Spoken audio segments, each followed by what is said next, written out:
Assalamualaikum warahmatullahi wabarakatuh. Kali ini kita akan belajar tentang trading saham ya, stock trading for beginner. Jadi trading saham untuk beginner. Ini bagian dari praktikum TPAI, teori portofolio dan analisis investasi, atau ya praktikum of portfolio management and investment analysis. Oke, pertama-tama mari kita mulai dengan basmalah. Bismillahirrahmanirrahim. Oke, selamat datang future leaders atau pemimpin teman masa depan. Jadi teman-teman ini kedepannya pasti akan jadi pemimpin di Indonesia ya, pemimpin ke depan, karena dalam 10-20 tahun lagi teman-teman lah yang akan menduduki posisi-posisi pemimpin ya di masa depan. Oke. Dalam praktikum ini mari kita bekerja sama, do our best to learn as much as we can. Jadi kita harus melakukan yang terbaik supaya kita bisa belajar sebanyak mungkin, saling menghormati dan mendukung ya, supaya kita bisa mengatasi tantangan ya, termasuk di praktikum ini ya. Oke, let's do this. Oke, secara garis besar praktikum ini ada dua pendekatan ya.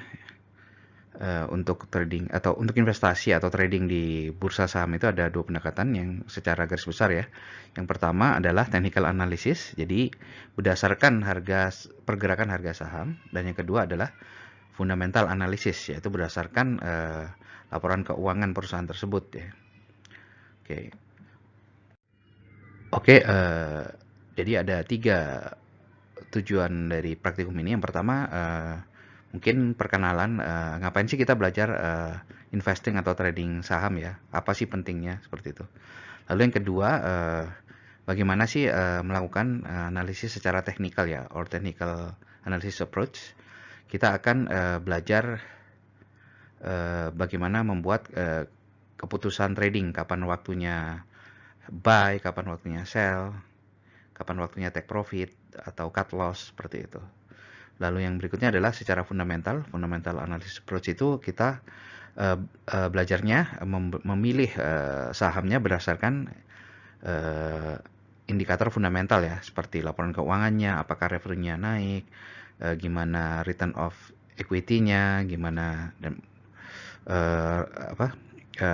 profit margin-nya dan lain-lain sebagainya, gimana harganya murah apa enggak ya, dan lain-lain sebagainya.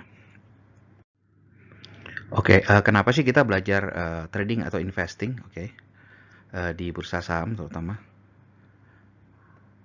Oke, yang pertama mungkin kalau teman-teman ini biar mudah memahaminya aja ya. Oke, yang pertama, sebelum COVID kemarin, tahun 2019, apa sih film Hollywood yang paling yang paling meledak lah, yang paling booming? Oke, mungkin teman-teman masih ingat ya, Avenger Endgame ya.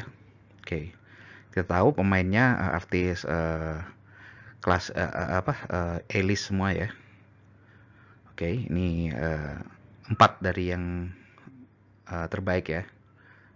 Oke, dari sini kita mungkin mau lihat berapa sih banyaknya uang yang mereka dapatkan ya di tahun tersebut, waktu ya nggak cuma main film ini ya. Kalau mungkin aktornya main film lebih dari satu, nggak cuma Avenger Endgame aja, berarti pendapatannya lebih ya.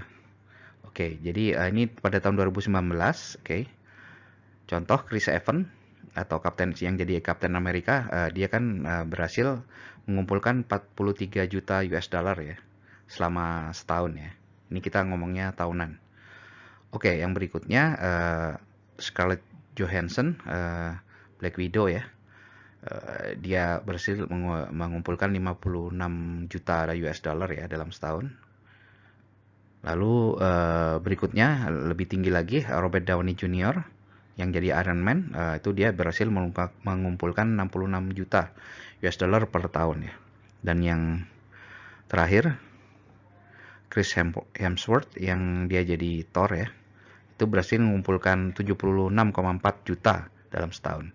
Kalau di total dalam setahun itu, keempat orang ini berapa sih yang berhasil mereka hasilkan ya?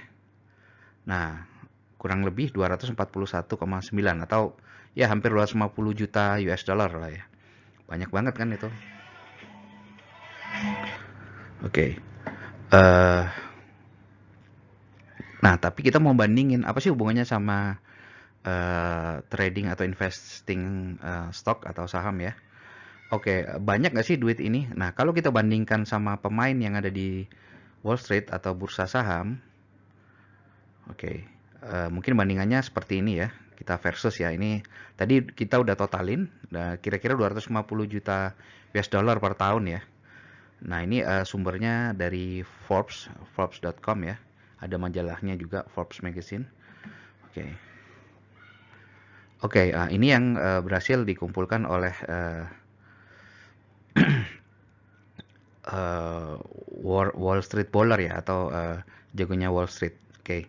Jadi 250 juta ini itu kalau dibandingkan satu orang aja, di sini David Siegel ini ada dua ya, yang ranking 5 ini sebenarnya top 5, tapi karena yang ranking 5 ada yang sama, jadi ranking 5-nya ada dua, jadi ini sebenarnya 6 orang ya. Oke, David Siegel atau John Overdeck aja masing-masing itu dia berhasil ngumpulin 700 juta US dollar dalam setahun ya. Jadi hampir 3 kali lipatnya 4 orang ini digabung ya. Ini kan udah top lah, kalian udah tahu lah 4 orang ini kan top. Tapi ya seperti yang teman-teman ketahui, di atas langit masih ada langit gitu kan. Nah, ini satu orang aja dia berhasil ngumpulin 700 juta. Nih ya, John Overdeck dan David Siegel ini di ranking 5 ya. Di ranking 5 dia bisa berhasil mengumpulkan 700 juta. Lalu di ranking 4 ada Ken Griffin 870 juta. Ray Dalio 1 billion atau 1 miliar US dollar. Kalau di konversi ke rupiah ya tentunya puluhan triliun ya. Lalu Michael Platt 1, juta miliar US dollar per tahun. Ini kebetulan data yang saya dapat sama-sama dari Forbes, tapi yang Wall Street adanya yang 2017 ya earningnya. Lalu yang nomor 1 ada Jim Simon 1,6 miliar ya per tahun. Nah, kalau saya sendiri sih ngefans beratnya sama Jim Simon karena dia itu bisa ngalahin Warren Buffett ya. Karena dia pakai komputer ya, artificial intelligence ya. Gimana dia bisa menghasilkan uang walaupun bursa lagi jelek, dia tetap bisa stay positif ya, dan bisa di atas 10-an persen per tahun atau ya 20-an persen ya per tahun secara konsisten ya, walaupun pasar saham lagi berdarah misalnya. Nah, tapi memang pendekatannya kalau Warren Buffett itu dia ke fundamental, kalau Jim Simon dia kayaknya digabungin dua-duanya ya, dan pakai artificial intelligence, machine learning ya, atau deep learning. Ya, jadi saya juga lagi belajar tentang artificial intelligence karena ya pengen seperti dia lah intinya, tapi ya tentunya masih jauh ya. Oke. Oke, itu tadi salah satu alasan utama ya kenapa kita harus belajar investasi atau trading saham ya. Oke, lalu video berikutnya akan membahas tentang technical indicators ya. Oke, sampai ketemu di video berikutnya. Terima kasih teman-teman. Wassalamualaikum warahmatullahi wabarakatuh.